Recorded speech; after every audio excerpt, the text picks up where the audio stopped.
Let's go.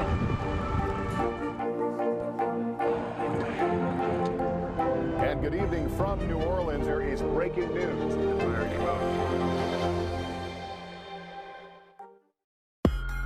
Last week, the city of Portland encouraged people to choose love this weekend instead of, not choosing love. Today, we're here with a simple message. We're here to choose love. So, let's see how that went. That sounds like a different kind of choice, doesn't it? In fact, love was in short supply this weekend. And speaking of choices, a lot of people are asking, where were Portland police during all this? Not just during the clashes between the Proud Boys and Antifa, but also when street racers shut down the freeway. And on top of all of this, we can't ignore COVID's continued surge, especially in Southern Oregon. It sounds like people are pretty stuck in their ways, but I'm willing to bet there's also a lot of people who are quieter, who are considering getting a vaccine. Here's the story. And I'm Dan Haggerty. Thanks for being with us to start your week. Welcome to The Story. Tell me what's on your mind, what you're thinking about, the stories you think we should be covering. You can email us at thestory@kgw.com. We got it all at the bottom of your screen. You can also reach out on Twitter using that hashtag, HeyDan. Let's get started. Now, a big story for tonight. The city of Portland and its police bureau more or less keeping their promise. There was a planned rally of political extremists. It was planned in our city on Sunday. And to sum it up, officers largely just stayed away. I mean, for reference, this is the same rally that prompted 3 press conferences on Friday with officials begging Portlanders to choose love. It was a nice mantra, I'll admit, but it was also followed by a warning. See, the mayor and the police chief, they said if things do get violent on Sunday, don't expect officers to intervene. People can fight. They can shoot each other with those very realistic-looking paintball guns or airsoft guns. A mob can attack someone in their car and beat them in the front seat, and officers will stay away. And as you can see from these photos, all of those things happened, and police were nowhere in sight. Now, all of that in mind, on Friday, before all that happened, our Maggie Vespa asked what really turned out to be a pretty poignant question. If police won't intervene in fights, what will it actually take for them to show up at all? Here's what the chief said. I think really it's situation dependent. It's hard to say in this situation, that situation.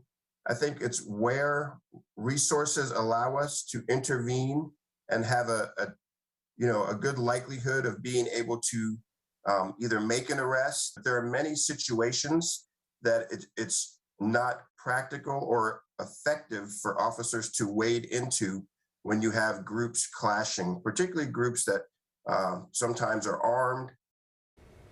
And it turns out that answer was incredibly poignant too, because as we said, police largely stayed away, but we did learn their limit. They move in when bullets fly. Here's Maggie Vespa. A shattered windshield, bullet holes in cars and walls, all remnants of police say multiple people shooting at each other in downtown Portland Sunday. It happened just before 6 p.m. near Southwest 2nd and Yamhill. No one was hurt. Journalists filmed while ducking for cover. Witnesses said that man was shooting at far-left demonstrators. Officers moved in and arrested Dennis Anderson. They say he had this gun on him at the time. Charged with unlawful use of a weapon, a felony, Anderson was released on bail Monday. Now, police say he's not the only shooter. In a press release, they asked for the public's help finding at least one other person who they say was shooting back at Anderson. The mayor later confirming the shooting was largely the only time police stepped in. As expected, members of the far-right extremist group, the Proud Boys, held a rally, though instead of downtown, they opted for an abandoned Kmart parking lot in Northeast Portland. There were multiple fights with far-left protesters, but eventually everyone cleared out. All the while, no officers in sight. The mayor said Monday police were on standby, blocks away. The plan was as promised. It's not necessarily the best tactical approach to have officers wading into situations where groups are clashing with each other. During multiple press conferences Friday, Mayor Ted Wheeler and Police Chief Chuck Lavelle warned Portlanders not to expect officers to intervene if things turned violent this weekend. They also made comments like this. I can tell you that the police are developing an appropriate plan with adequate resources. All available personnel will report for duty. KGW pressed, asking when police would intervene. Officials declined to give specifics. Sunday, it was clear. Officers moved in when shots were fired. In a press release Monday, Mayor Ted Wheeler wrote, "With strategic planning and oversight, the Portland Police Bureau and I mitigated confrontation." He added the community at large was not harmed and the broader public was protected. Activists Monday stunned that police made their plan not to intervene known were not pleased. I think the community might just be tired of it. We are so lucky. We are so lucky that nobody was seriously hurt or killed. Maggie Vespa, KGW News. Now, thinking about all this, I mean, I try to understand things based on my own life. Like, I'm a new dad, for instance. I mean, not totally new. My kids are 4, nearly 5, which I do count as fairly new because I'm still learning so much. But here is one thing that I know, and you can read this from countless experts and books, you know, those books on how to be a dad, that kind of stuff. Kids, well, they don't seem to care about threats and warnings so much, but they do care about consequences. You know, if your kids are fighting over a toy and you threaten to take it away, you better be prepared to actually take it away, because if you don't, they will call you on it. And once they know you have no follow through, good luck. I mean, even if you up the ante on your rhetoric, you know, have some scarier punishments lined up, I'll send you to your room, no dessert, no more toys at all, how about that? But it doesn't matter. Kids will make you prove it. And it all just kind of makes me think of the city's brand new ordinance that outlaws street racing. And this email that I got from Joy. I'd like to see more on the street racers. Tonight I was on I-5 southbound when at least 20 street racers jumped on the freeway, dangerously zigging through traffic until traffic came to a stop. I saw one racer crash on the side to avoid rear-ending someone. It was very scary. I've heard KGW say that there is little the police can do. I'd like to better understand why street racing is rampant in Portland and why police can't do much to stop it. So you've probably seen by now, it's been all over social media and every other news station in town. There was a ton of street racing this weekend, or at least, you know, people doing donuts and shutting down streets, this kind of super cool stuff here. Now, crowds, they shut down 4 locations at least over the weekend, including the Fremont Bridge. It doesn't get much more brazen than that. Listen to this interview we got from a neighbor in the Cully neighborhood. This is a person who called 911 twice and no one ever showed up. There was no stopping. If anything, it seemed to intensify. And called again, and I said, you know, where are the police? This is out of hand. Now, we asked police if he was right, if there was no stopping it, as he put it. And they basically told us, yes, he more or less was right, that they don't have the resources to respond to something like that, that we as a community right now don't have the follow through. And we're being called on it. Are you surprised at all that street racers shut down the Fremont Bridge less than a week after the city passed this new ordinance to officially outlaw street racing, to which I'm sure most street racers thought, wait, this wasn't outlawed? I mean, imagine being so confident that you're not going to get caught, that you commit your crime on a bridge. Not a lot of escape routes there, but who cares? Because you don't need them. Now, police, we want to be fair here, they did respond to one incident at 3:30 a.m. in Southeast. It was a street racing situation. They said they flipped on their lights and everybody scattered. They issued 1 citation. Okay, let's talk about COVID. How about it? As if the world and everything going on in our area isn't depressing enough. But I do want to step outside of Portland for just a bit and talk about what's going on in Southern Oregon. Let's take a look at this map here. The New York Times, they have this COVID hotspot map. This is the country, obviously. Basically, these are the places where the virus is really spreading right now. And you can see the South in general is not looking great, not at all. But if you look at the West Coast, Oregon kind of stands out, right? Let's zoom in there. The Portland metro area is doing relatively well, we can say that, compared to a lot of the rest of the state. especially compared to southern Oregon, including the Roseburg and Medford areas. Health officials say the surge in those regions, it's because people don't have the vaccine. They have low vaccination rates and that highly infectious Delta variant, which is quickly spreading to mostly unvaccinated people. What also doesn't help has been the local leaders in those areas just refusing flat out to promote vaccines or masks or really any public health measure that is proven to slow the spread of this virus. We told you last week about commissioners in Josephine County spreading COVID misinformation. The Oregonian wrote about that this weekend in a big piece they published on the surge in southern Oregon. They talked to a lot of people who are against getting the vaccine or against wearing masks or against both. But they also found some people who are doing everything they can to try and stop that surge, including a Roseburg resident named Ryan, who is our quote of the day. He told the Oregonian, "It's getting to the point now where in such a small community, everybody is going to know someone who is sick or dying." Now, last week I spoke to April Ehrlich, a reporter at Jefferson Public Radio who lives in and covers southern Oregon, and she told me something similar about how the pandemic is affecting so many people. In your experience as you've covered that area, have you seen any change? Have you seen any type of adjustment to the way people view the coronavirus and some of the steps that have proven to combat it or to save lives? Have you seen any growth in that direction? Or do you think that people are kind of stuck in the same place that they were a year ago? If you listen to public meetings, it sounds like people are pretty stuck in their ways. But I'm willing to bet there's also a lot of people who are quieter, who are considering getting a vaccine, are taking those health measures, and are growing as they read more information about this pandemic and how it's impacting people and probably impacting their loved ones now. Now, April also recently shared this message on Twitter about the situation in southern Oregon that I thought was worth repeating. She wrote, "In my reporting, I aim to hold people in power accountable for their words and actions. If those words and actions bother you, dismissing the whole region as ignorant or telling us to go join Idaho isn't helpful. There are hundreds of thousands of real people living here. We're in a serious health crisis in which people are dying horrific deaths.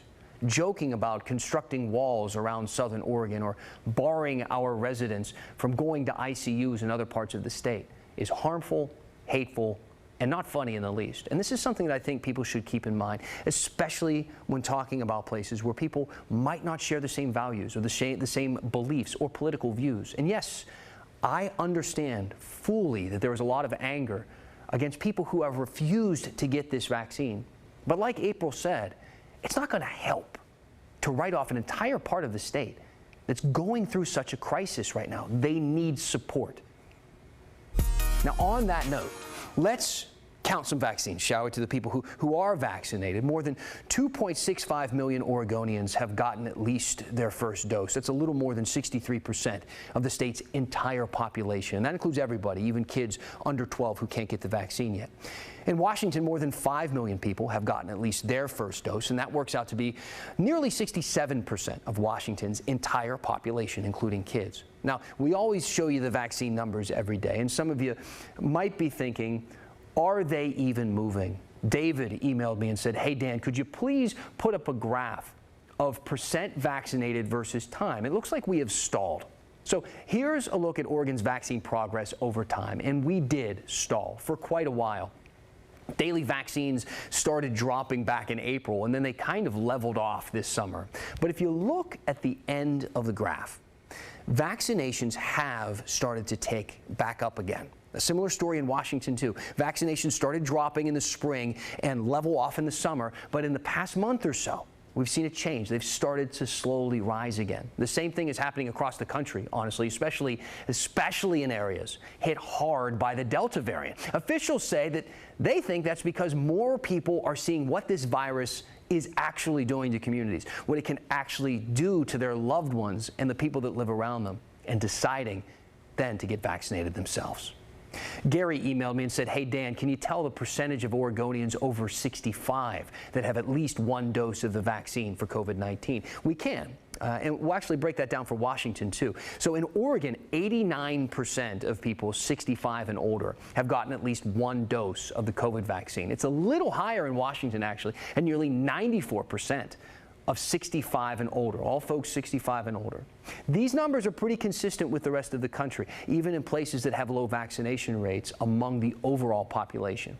If you have any questions about COVID or the vaccine, let me know. Send them in. Email us at thestory@kgw.com or use that hashtag HeyDan on Twitter.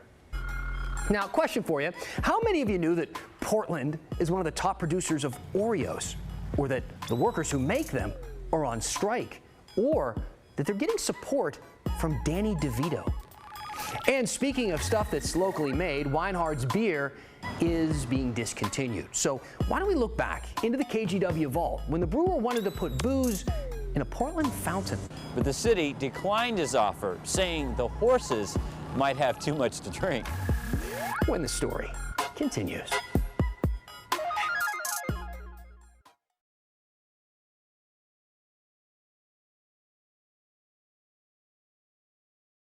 Hey, thanks to everybody who engage with us every single night on this show. Thank you so much. Keep sending in those questions and comments. They really help steer our coverage, coverage, and I'll address a few at the end of the show, as I usually do. Use that hashtag HeyDan on Twitter or send us emails to thestory@kgw.com. We go through your messages during the break. We'll answer some at the end of the show. Pretty much, we need you to help us with this, so stay involved. We appreciate it. Right now, though, we want to introduce you to this week's Hey Help campaign. We're trying to help out the Belmont goats, okay? A herd of goats that started out in Southeast Portland a decade ago, and they move around to different areas of the city. And since then, it's an urban farm. You can kind of take a break from everything going on and play with some goats for a while.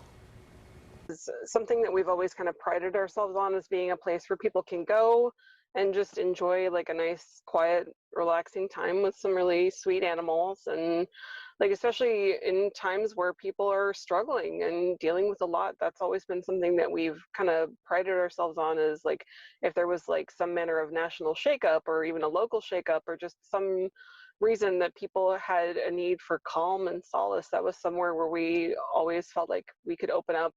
You know, we'd have like special gate hours if we felt like people needed somewhere to go to just be quiet and, you know, reflectful.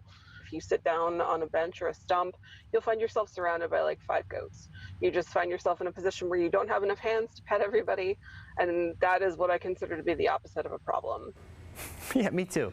If you like being surrounded by 5 goats, this is the nonprofit for you. And it is a nonprofit. They survive on public donations, but they've been closed during the pandemic. They just now reopened this past weekend in North Portland at North Syracuse and Macroma Avenue. And now one of their goats actually had to have some surgery, an emergency illness. So they're raising money to help cover the vet expenses. You can donate right here.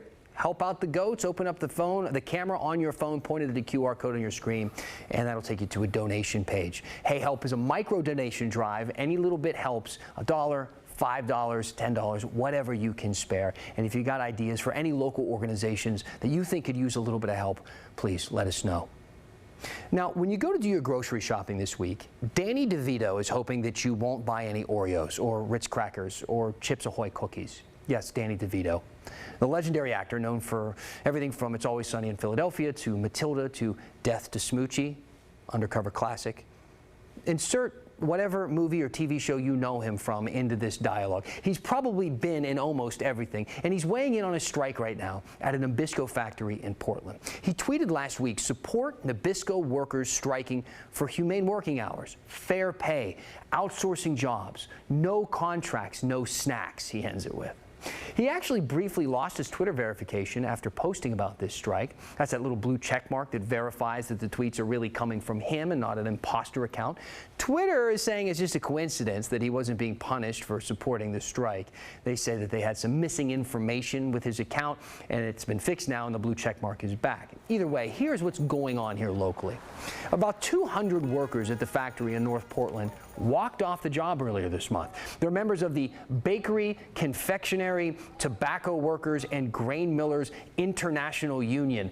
They need to shorten that somehow, but I digress. They're upset about changes to their contract with the parent company, Mondelez International. Union leaders say the company has proposed working longer days, 12-hour shifts instead of 8, working without overtime money, and mandatory weekend days without extra pay. The workers say they want to keep things the way they have them now, so they're going to strike until they get their way.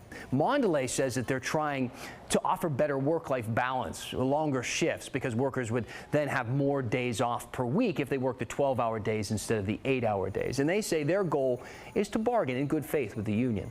Over the past 2 weeks, workers at the Nabisco plants in Colorado, Virginia, Georgia, Illinois, they've all joined in on this strike. Dozens of people joining the picket lines in Portland this weekend, including members of the other local unions and some Oregon lawmakers. And celebrities are voicing their support online, including Danny DeVito and Susan Sarandon. Now, I know what you're all wondering. Will there be an Oreo shortage? Well, after everything we've been through in the past 18 months, who knows? But I will say this, the company says it's not going to be a problem, that they have a plan to continue production and they're going to keep making your favorite prepackaged snacks throughout the strike. But union members, they're hoping you won't buy them anyhow. They're encouraging a boycott to help support their cause. All right, let's move from snack food to beer, because those kind of go hand in hand. Henry Weinhards' Private Reserve is about to be discontinued. Molson Coors, the company that owns the beer, made that announcement earlier this month. Now, a lot of you connoisseurs here probably know that that beer was brewed in Portland until 1999. And we found a story from former KGW reporter Bruce Sussman in the KGW vault. In fact, if you look closely, you can still see the ruts of the old Oregon Trail.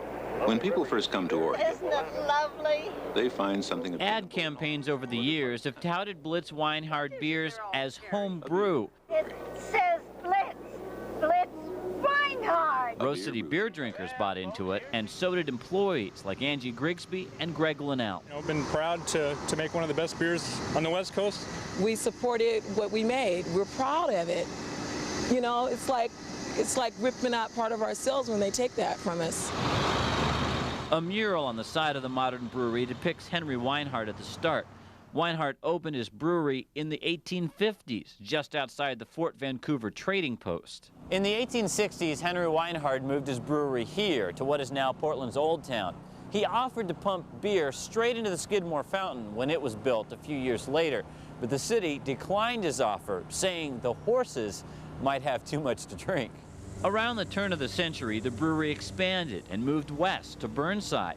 The malt-smelling steam still pours out the top as workers brew and load up several kinds of beer, some of the last loads, a business decision with a personal impact for those who work here. Sold our label, you know, that's all we had. Portland will always have the legacy of this brewery, started last century, but it looks like the door will soon close on its future. Bruce Sussman, KGW Northwest News Channel 8. I love going into the KGW vault. Hey, keep sending us those questions and comments. I'll address a few when we finish the story. Next.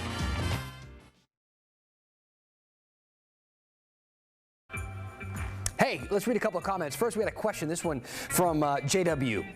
Said, what percentage of Oregonians have 2 doses? Now, my producer just told me in my ear. Let me see if I get this right. 57.4, was that correct? So 57.4 of the entire population, so that's everybody, even people who are under 12 years old who can't get the vaccine. That percentage, so almost 60%, I guess you could look at it that way, almost 58% of our entire population is fully vaccinated.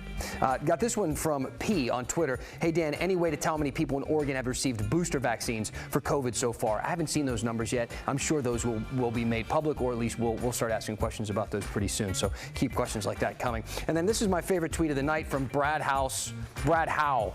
I used to dislike you immensely. All capitalized. Sorry for that. I think you are one of the best reporters today. By the way, immensely gets automatically capitalized no matter what I do. Stop using immensely when you're describing how much you dislike someone, if it has to be capitalized. Though I will say you also capitalized best, so made up for it. Thanks for being with us. It's a Monday. Mondays usually feel like Mondays around these parts. This one felt that way as well. But I appreciated you being here with us, asking us the relevant and the great questions you always do. Keep them coming, and we'll keep trying to answer them for you. That's the story. I'll see you tomorrow.